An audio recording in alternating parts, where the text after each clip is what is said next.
আজ আমরা এমন এক ঐতিহাসিক আর ধর্মতাত্ত্বিক রহস্যের গভীরে যাব যা আমাদের অনেক কিছু নতুন করে ভাবতে শেখাবে।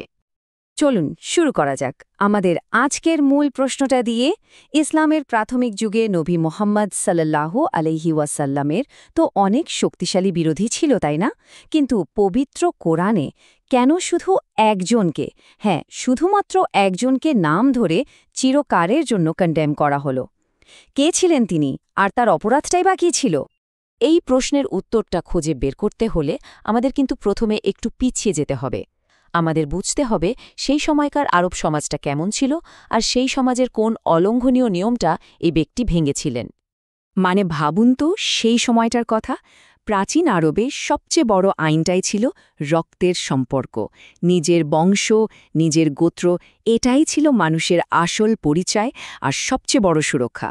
আপনার সাথে যতই মতের অমিল থাকুক না কেন, পরিবারের কাউকে বিপদে ফেলা বা শত্রুর হাতে তুলে দেওয়া ছিল অচিন্তনীয়। এটা ছিল তাদের পবিত্র দায়িত্ব। আর এই ব্যাপারটা কিন্তু খুব পরিষ্কারভাবে ফুটে ওঠে একটা ঘটনায়। দেখুন, নবীজি সাল্লাল্লাহু আলাইহি ওয়াসাল্লাম এর নিজের বংশ বনু হাশিম, তাদের অনেকেই কিন্তু তার বার্তা গ্রহণ করেনি। কিন্তু তারপরেও শুধুমাত্র বংশের টানে, রক্তের সম্পর্কের খাতিরে তারা তাকে রক্ষা করেছে। এটাই ছিল নিয়ম। কিন্তু এই নিয়মের একজনই ভয়াবহ ব্যতিক্রম ছিলেন। তাহলে চলুন এবার দেখা যাক কিভাবে এই একজন মানুষের কাজ তার পুরো সংস্কৃতির সাথে, তার নিজের রক্তের সম্পর্কের সাথে একটা বিশাল বিশ্বাসঘাতকতা হয়ে দাঁড়িয়েছিল। তো এই গল্পের মূল চরিত্র হল আবু লাহাব, নবীজি সাল্লাল্লাহু আলাইহি ওয়াসাল্লামের নিজের আপন চাচা। আর তার সাথে ছিল তার স্ত্রী উম্মে জামিল। দুজনেই কিন্তু এই ঐতিহাসিক শত্রুতার একদম কেন্দ্রে ছিলেন।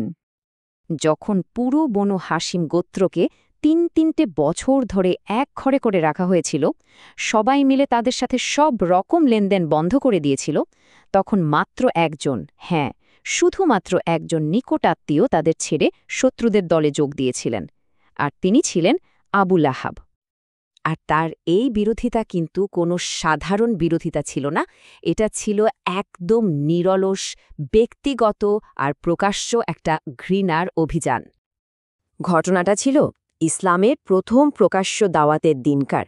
নবীজি সাল্লাল্লাহু আলাইহি ওয়াসাল্লাম যখন সাফা পাহাড়ে সবাইকে একত্র করলেন, তখন সবার সামনে দাঁড়িয়ে আবু লাহাব তার নিজের ভাতিজাকেই এই বলে অভিশাপ দিয়েছিল, ভাবা যায়? সেটাকে একটা মিশন বানিয়ে ফেলেছিল। যেখানেই নবীজি সাল্লাল্লাহু আলাইহি ওয়াসাল্লাম বিভিন্ন মেলায় গিয়ে মানুষকে ইসলামে কথা বলতেন, সেও ঠিক তার পেছনে পেছনে যেত।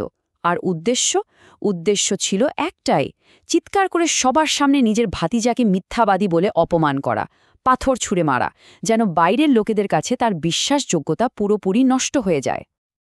এই শত্রুতা যে কতটা নিচে নামতে পারে তার কিছু উদাহরণ হল পারিবারিক সম্পর্ককে ব্যবহার করে আঘাত করা, যেমন নিজের ছেলেদের দিয়ে নবীজির মেয়েদের তালাক দেওয়ানো।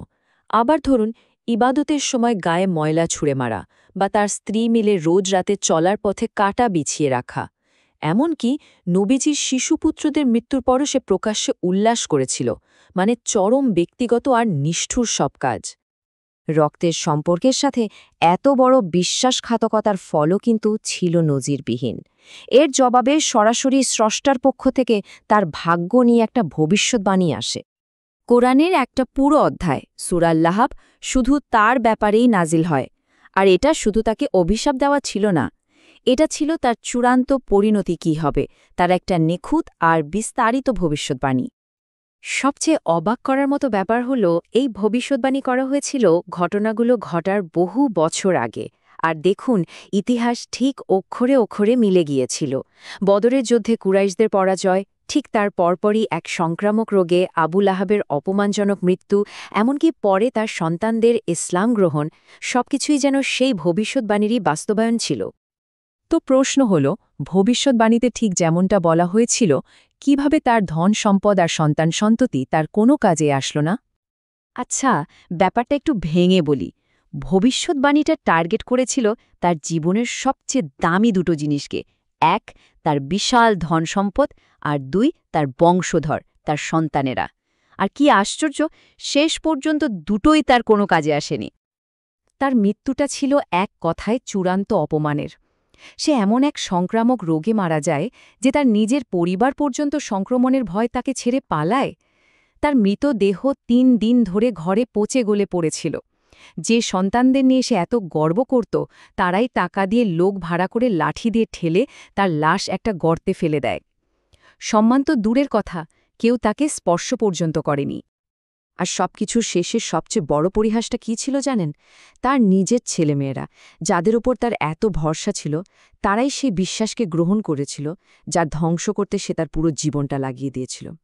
তার সব চেষ্টা, তার সব অহংকার এক নিমিষে মুছে গিয়েছিল।